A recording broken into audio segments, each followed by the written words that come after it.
morning and welcome to Rising. We have a perfectly adequate show today, I think. It is fine in most ways. I'm underselling it. Robby. Underselling it. Actually, a little bit more optimism than that. Great guests, great subjects. We're vibing. We're ready to go. It's going to be a great day. I can feel it. Indeed, it is. And we've got some very interesting news up top today. 2024 independent presidential candidate Robert F. Kennedy Jr. said again yesterday that former President Donald Trump's team asked him to be his 2024 running mate. The statement came hours after a pro-Trump PAC called Make America Great Again, Inc. launched a website attacking RFK Jr. as a radical liberal.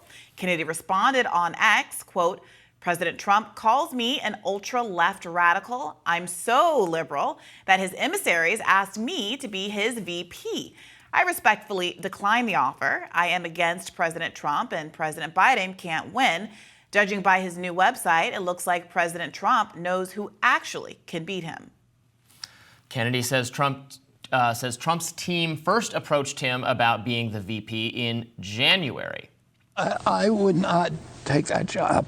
I'm flattered that President Trump would offer it to me, but it's not something that I'm interested in. Did he reach out, or his team? People from the team have reached out to me.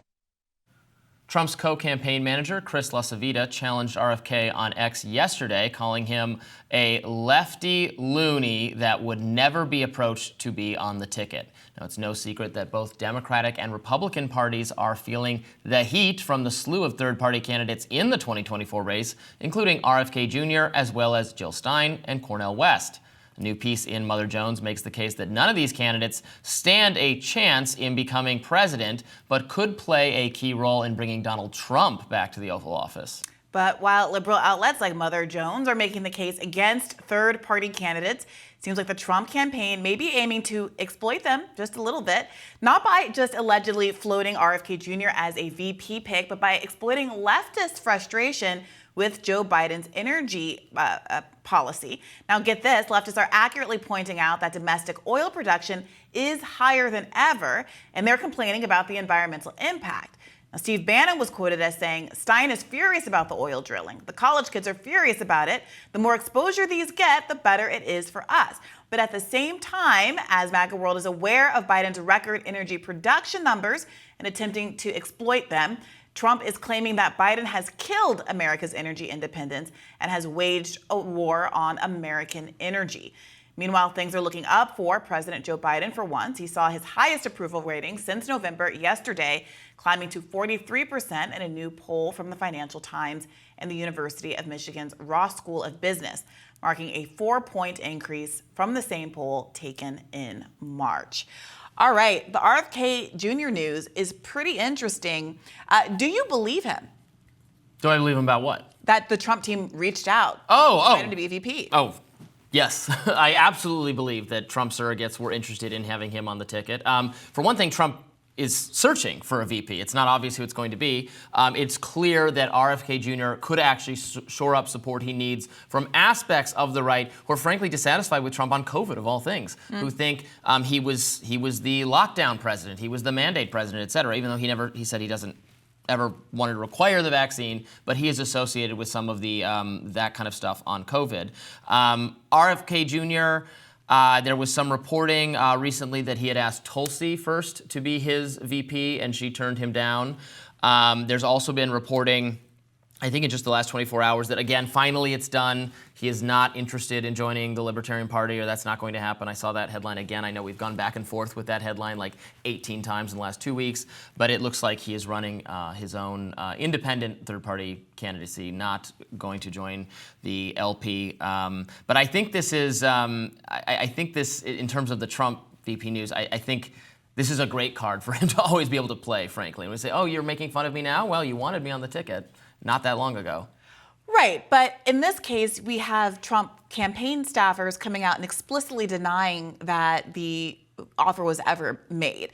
So either RFK Jr. is lying or the Trump team is fully fabricating, perhaps embarrassed that they've been exposed as reaching out to someone who was running as a Democrat just a few months ago to join the Republican ticket. Yeah, I I think that is the case. And obviously, we'll never know unless there's some email somewhere. That would be great if there was to forward, oh, here's where we asked, here's where we put it in writing that we wanted RFK Jr. on the ticket. Probably that was a meeting, that was a phone call, a conversation that was not recorded. If it's otherwise, that would be interesting. So we'll never know for sure. But I don't discount it at all. Do you take RFK Jr.'s argument? Do you credit his argument that the reason that Donald Trump is turning on him now, using him as part of his ads, framing him as a lefty loony, is because he does see him as a real threat to his campaign? Yeah, he's taking votes from both categories, and also he's attracting voters and supporters who, frankly, might not be gettable by either Donald Trump or Joe Biden. I think he speaks to a lot of disaffected people in this country who think things have gone wrong and neither Joe Biden nor Donald Trump are the right people to fix it. So I'm skeptical that he's playing a obvious spoiler effect one way or the other. Maybe that will get clearer in time. I also think it's fine if he does, because if you can't win those voters over, that's on you. That's not somebody else's fault. We shouldn't just have a system where we have to pick between these two options that even Democrats say they don't like their option. Even Republicans, a lot of them say they don't like their option. So he's in the race. That's the reality. I think obviously Donald Trump and conservatives are going to be reminding their voters or RFK interested voters on the right that in the past he has called the NRA a terrorist organization, that he wanted to jail climate deniers or polluters, those kinds of things, that he supports affirmative action and student loan debt forgiveness. They're going to be reminding right-leaning people that he holds a lot of actually progressive economic views, or has in the past. Meanwhile, Joe Biden team is going to be reminding their voters that they're going to be saying he's anti-vaccine, that he's a conspiracy theorist, that he was peddling racist stuff about where COVID came from, all of that stuff. So this is the game the RFK Jr. team is in for. Yeah, speaking of the kind of attack on third parties, which it seems now that Donald Trump is engaging in, kind of aligning himself with other establishment actors who very much want our political options to be limited to the Democratic and Republican parties. There is an interesting game, if you will, that's being played by folks in Trump camp like Steve Bannon, who are saying, I know very well that Joe Biden's energy production is at record highs. Barack Obama bragged about making America the world's biggest energy exporter.